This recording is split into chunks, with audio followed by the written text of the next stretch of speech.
American contractors, viewers of the American Contractor Show.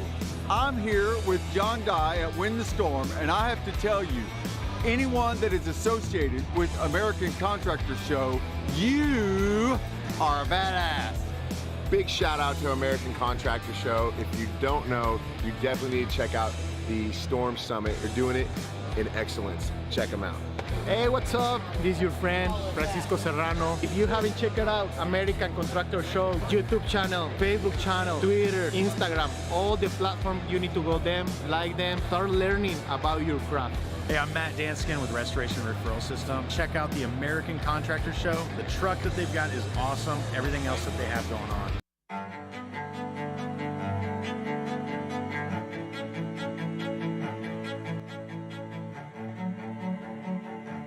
This is Larry Bache with the Merlin Law Group, helping policyholders for more than 30 years.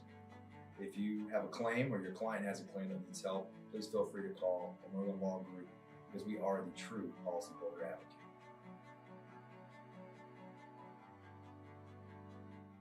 C3 was eager to help us, and even whenever we weren't giving them work, they were still eager to give advice. The things that they were putting out for the for changing from DMO to RFG and giving that to the industry and not charging anything for it, I thought was really cool.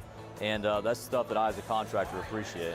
I'd recommend C3 to any contractor that's looking for a PA, especially if you're around Colorado. Great guys, man. I'm nothing but happy with the work they've done for us.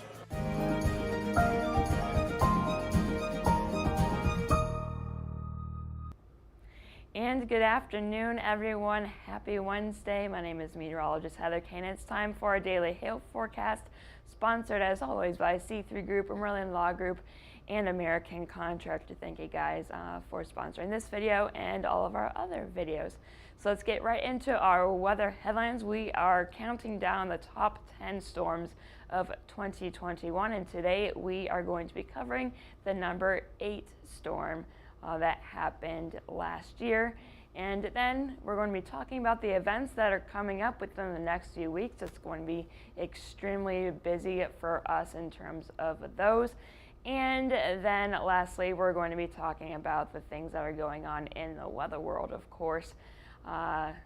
Yeah, so let's get right into the events coming up. The first one is our 2022 hail forecast for here in Oklahoma City. This is going to be tomorrow. I think we still have a few spots left. So if you're in the Oklahoma City area and you're interested to see what's going to hopefully happen here in the area for hail for 2022, sign up on our Facebook page. It's going to be at the I don't know if it's Montelena, yeah, whatever, event center here in the Oklahoma City area. So again, there's only a few spots left, so if you're interested in going to this, you got to sign up right now. You don't want to miss out on that. We have a whole bunch of speakers and all that too. So it should be a really fun, eventful day tomorrow. And then on Friday, we have our Hail Trace Staff 5-Star Picks. This will be on Facebook Live starting at 11:45 a.m. Central Time. So all of us will be here and choosing the city that we think will be the city that will receive the first 5-star hail map of 2022. So you don't want to miss that. And then we have the Win the Storm Conference down in Dallas on February 14th to the 16th.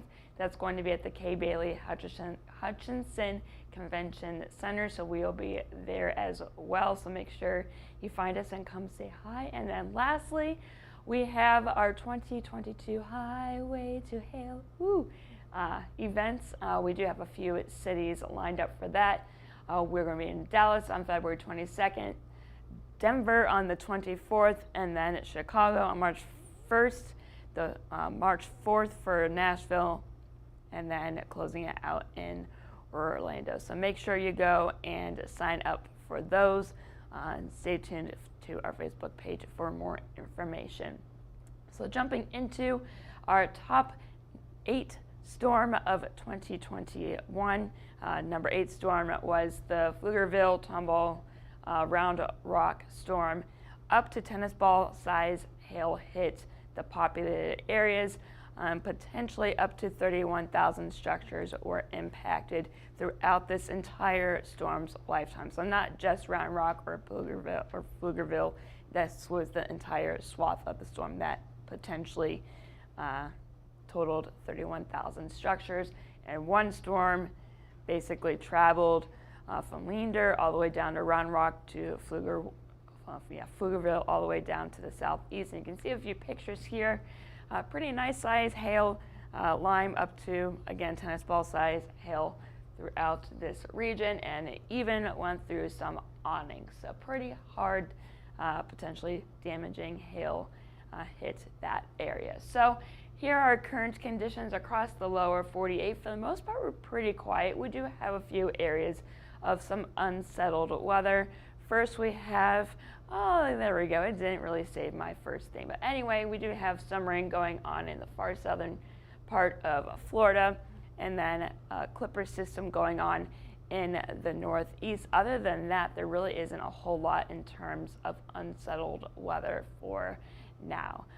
Taking a look at our temperatures, not too bad in the southern part of the U.S. It's 55 in Kansas City, 59 in Atlanta, 64 down in Miami. More 60s here in the southern and central plains. You get north, though, in the northern plains in the Great Lakes region. Those colder temperatures are, of course, sticking around. It is winter after all. Minneapolis here right above the freezer mark at 34 degrees and 38 here in Fort Wayne. And, of course, cold as well here in the Rockies.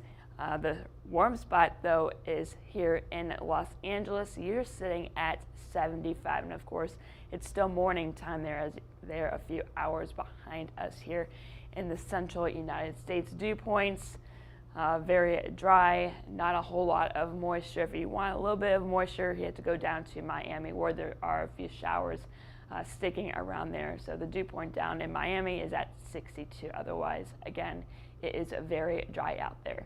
And with our watches and warnings, we don't have a lot in terms of those either. We do have a few trouble spots, though.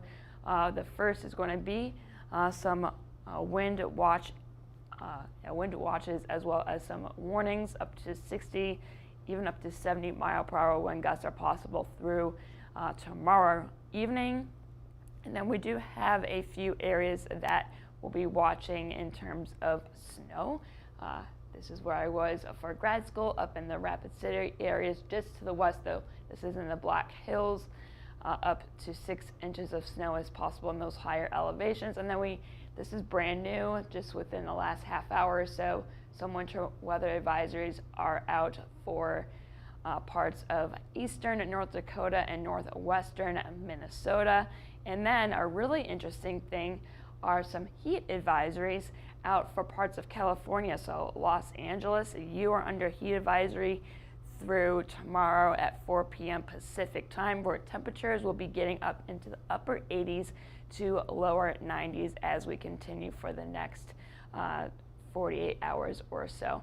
So it's really unseasonably warm. It's February, we're seeing temperatures up in the 90s. So if you're down in Los Angeles, make sure you have extra water if you're outside and all that jazz. You don't want to have heat stroke. That would be very unfortunate. So let's take a look at our future surface and precipitation. We do have a little bit of a clipper system bringing some isolated showers and all that fun stuff across the Great Lakes region from Minnesota into Wisconsin and into Michigan. Most of the snow with this system is going to be staying into Canada. As we get into tonight and into tomorrow, that system will be moving on to the east, and then we get another clipper system coming in from our friends in Canada, bringing some snow for the Dakotas as well as into Minnesota. That's why we have those winter weather advisories out for the areas that I just shown you a few minutes ago, and that system will be moving on to the east as we get into Thursday and into Friday morning, moving pretty quickly. So we could see some decent snow totals, but nothing too substantial as we get into Friday morning. That will continue to move on to the east. And speaking of snow totals, as we get into from now into tomorrow afternoon, this is at noon Central Time tomorrow, a lot of accumulation We could see some higher totals from 2 to 4 inches in the northwestern part of Minnesota. That's why those winter weather advisories are out. And as we get into Thursday and into Friday, some heavier snow totals are possible, but again, nothing too extreme. Anywhere from 4 to 6 inches is possible with this second clipper system moving on through. Maybe some isolated 8-inch pockets possible, but again, nothing too crazy. We could see some higher totals though right along the lake here, but you know, you guys hopefully are used to it if you're in the northern part of the U.S. So let's take a look at our future jet stream. Cold weather is dominating the northern half of the U.S.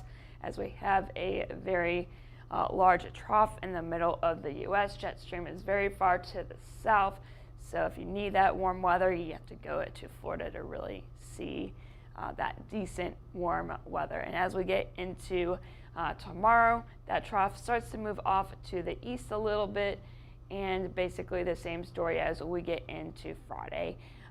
This trough will continue to dig and move on to the east. Not a whole lot in terms of, well, really no severe weather. The weekend should be pretty quiet as well. Still cold though in the northern part of the U.S. And then as we get into Monday, you can see another trough here entering the northwest part of the U.S. This is something that we may need to watch as we get into the second half of next week. You can see here potential storm. So yeah, it's really far out. We're still a week out from this, so it's something that we need to watch. If anything it does develop in terms of severe weather, it should be east of the Mississippi Valley. We will continue to update you on that though as we get closer. Until then though, no severe weather is expected today, and as we get into tomorrow, same deal, no severe weather is expected. If you need interesting weather, you have to go to the north with the snow. So let's close out with a few cities here. This is tomorrow's forecast for Denver. Beautiful temperatures in terms of temperatures. They'll be getting up into the mid-50s by 3 p.m. tomorrow. Plenty of sunshine, no issues there. And then as we get into Dallas for tomorrow's forecast, another nice day for you guys as well. It's nice today. It's going to be nice tomorrow. Temperatures will be getting up to around 70 by 3 p.m. And then here in Oklahoma City, same story. It's going to be another nice day tomorrow, just like what we're seeing right now. A little bit cooler though. We could be getting it near 70 today, but tomorrow only up into the lower 60s by 3 p.m. So not as warm as compared to what we're going to be seeing today, but still going to be a very nice day to get some work done.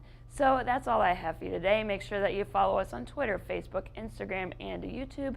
If you have any questions, concerns, or if you just want to say hi, you can give us a call at 855-334-4245. You can email us at info@hailtrace.com and check out our website at www.hailtrace.com. And I am meteorologist Heather Kay. I hope you all have a great rest of your Wednesday.